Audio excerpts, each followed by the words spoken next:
Onne Galema van Vjoort is Joert in Weensum Fries kampioen 4 liepen worden. Maar zijn sprong van 20 meter en 22 centimeter bleur de verrassing van het kampioenschap, Hannes Scherjon, krijgt voor.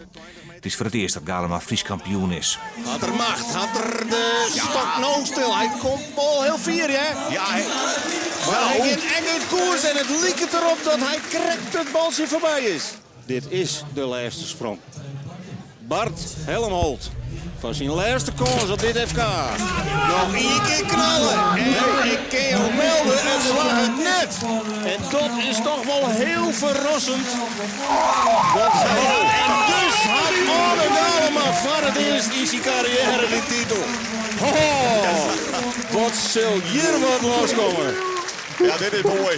Dit is puur. Dit is echt.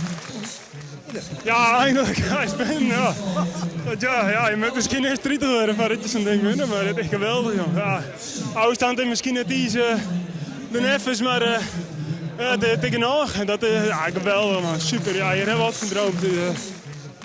Voor het eerst zit hier weer de plak voor een speciale famkesklasse. Daarin weer Maureen Poijs de beste.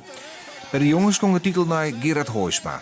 Op het moment dat de kampioen bij de Mali, Onne Galema, 2022 sprong, hier de winnaar bij de junioren, Sietse Bokma, maar zijn 9 meter 91 lang zicht op een zilveren pols. Van de Liepen maar de vierste sprong. Sietse Liekels kijkt net in voor de jonge Liepen uit Hilpen.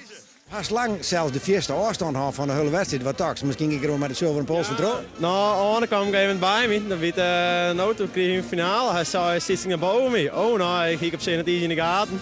Nou, ik ben dan maar in een eigen wedstrijd bezig, maar ja, nou is het al nog net een heel eind van hun nou. Bij de vrouwen kon de titel, maar een sprong van 15 meter 44 verrassend naar Hiske Galema. Ik had het absoluut net verwacht en ik denk dat echt niemand dat verwacht hier. Want ja, nou ja, ik ben echt heel blij, misschien wel des te blijer omdat ik het net tocht hier, maar het komt voor mij echt uit het niks.